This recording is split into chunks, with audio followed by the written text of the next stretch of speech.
Hello, my friends. Welcome back. I'm grateful you're here with me today. So settle in, relax for a moment, and let your imagination open up.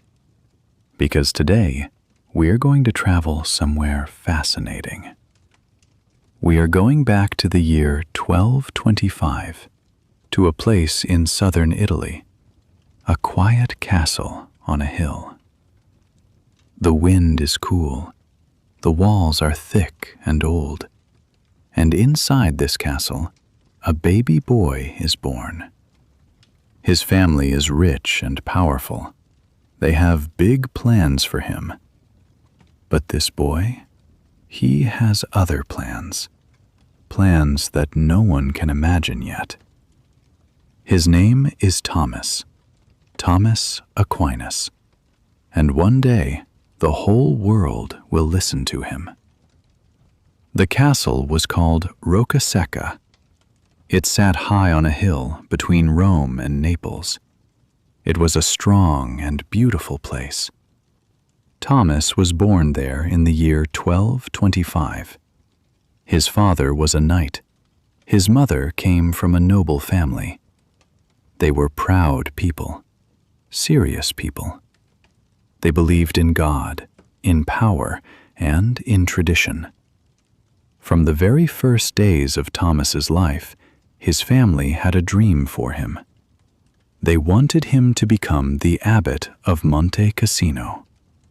This was a very important position in the church. It meant power. It meant money. It meant respect. But young Thomas was different. Even as a small child, he asked questions that surprised people. One day, when he was only 5 years old, he asked his teacher a question. A very simple question, but also a very deep one. He asked, "What is God?" His teacher did not answer, because no one really knew how to answer a child who asked with such seriousness. This little boy in a quiet castle on a hill was already searching, already listening, already beginning a long, long journey. And nobody knew yet just how far that journey would go.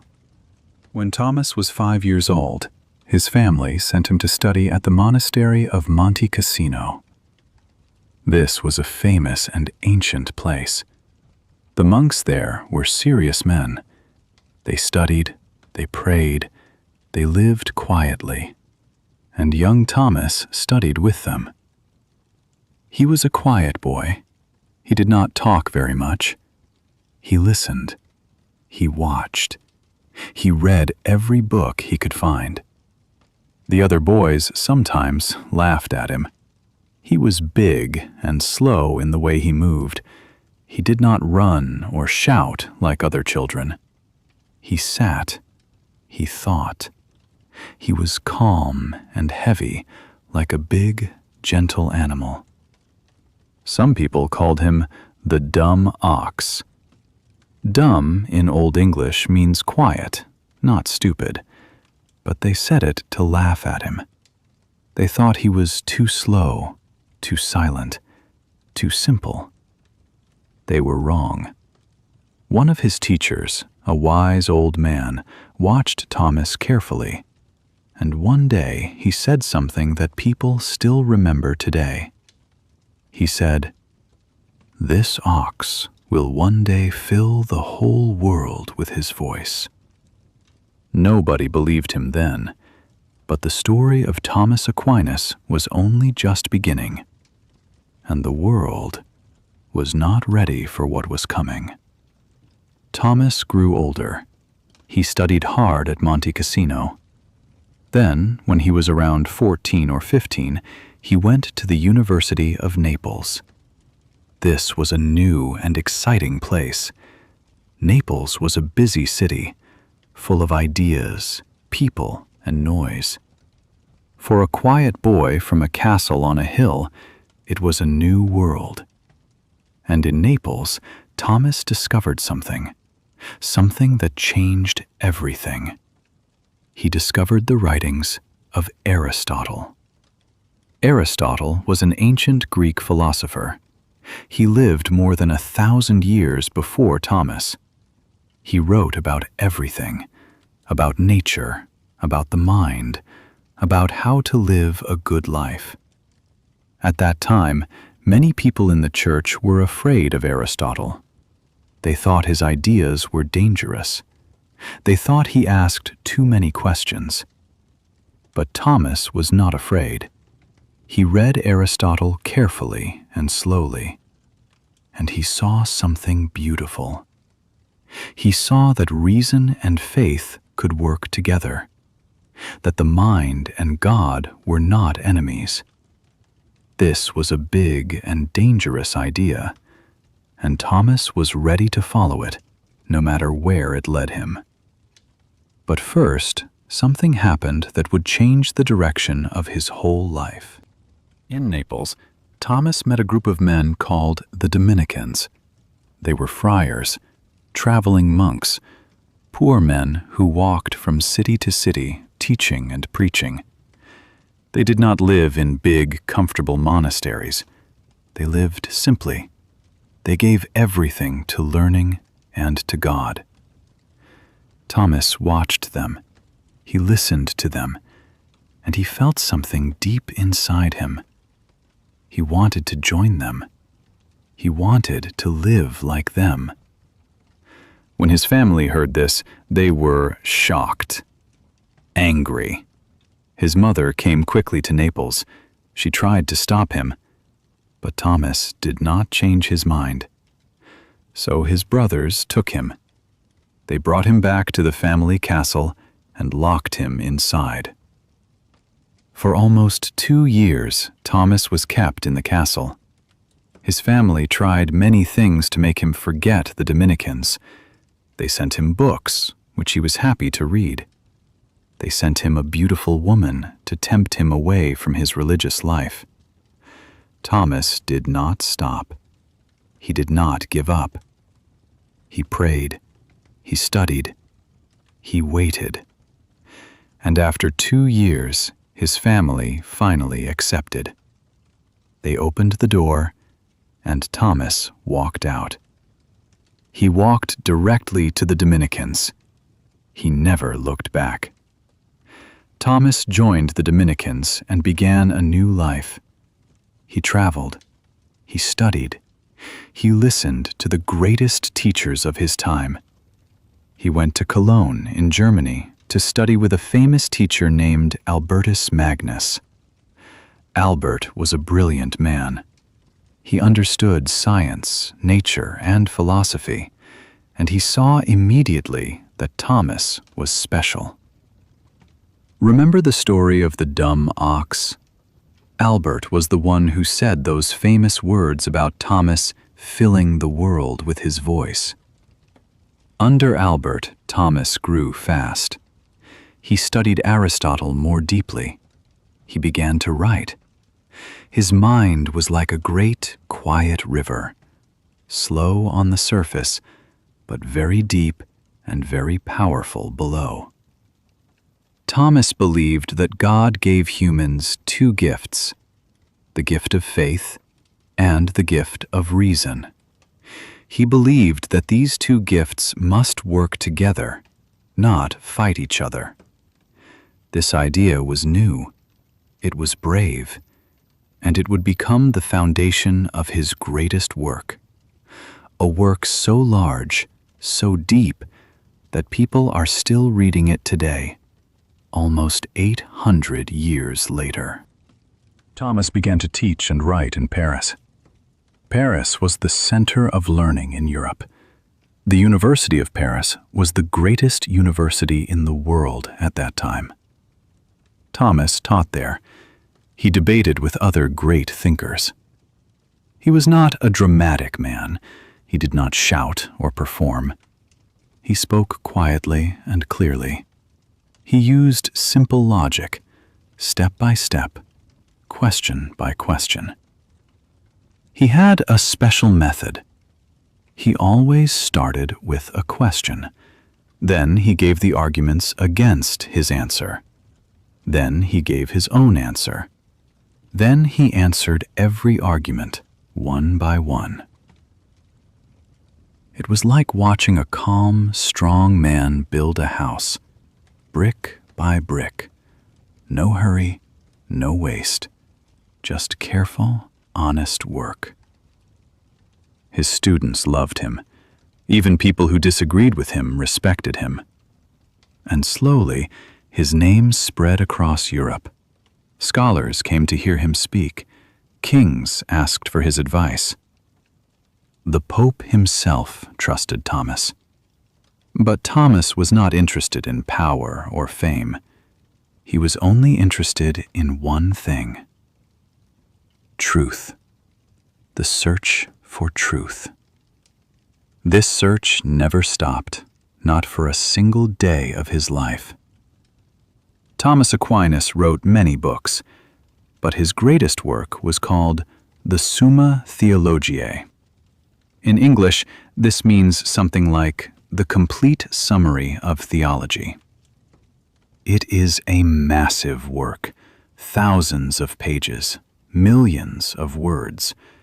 It covers almost every question about God, the human soul, morality, and the meaning of life.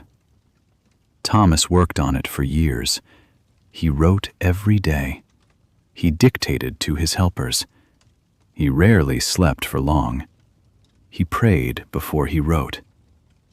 He believed that good thinking was a form of prayer, that when you use your mind honestly and humbly, you are close to God. The Summa was never finished, not because Thomas gave up, but because something happened near the end of his life. Something quiet, something mysterious. One morning in December of 1273, Thomas was saying Mass, and during the Mass he stopped. He became very still. After a long silence, he said he could not write anymore. A friend asked him why. Thomas said, "Everything I have written seems like straw compared to what I have now seen." He never wrote again. Nobody knows exactly what he experienced that morning. But Thomas Aquinas, the man who spent his whole life using words to understand God, decided at the end that words were not enough. Thomas Aquinas died on the 7th of March, 1274.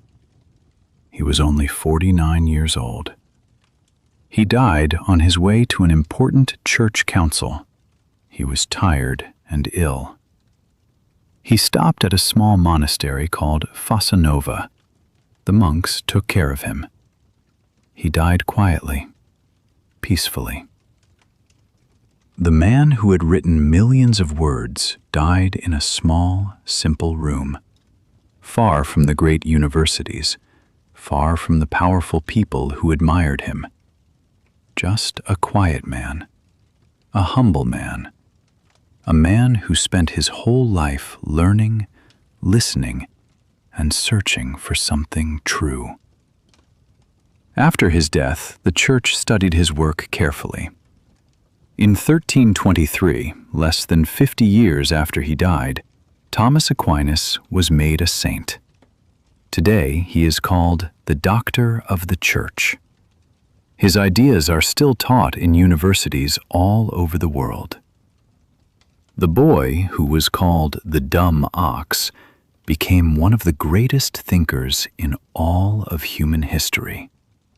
And the journey of his mind, the quiet, deep, powerful journey of Thomas Aquinas, is a journey that still continues today in every person who asks a serious question and is brave enough to follow it. So what can we learn from the story of Thomas Aquinas? We can learn that being quiet is not the same as being weak. Thomas was slow and silent as a child. People laughed at him. But he kept listening. He kept learning. He never gave up. We can also learn that asking questions is not dangerous. It is necessary. Thomas asked hard questions his whole life. He was not afraid of difficult ideas. He believed that honest thinking leads to truth. And we can learn something simple and beautiful about patience. Thomas did not rush. He built his ideas carefully, like a craftsman builds a house, brick by brick, word by word. And that patient, honest work lasted for 800 years. If you are learning English right now, you are already on a journey like Thomas. You are asking questions. You are searching. You are patient.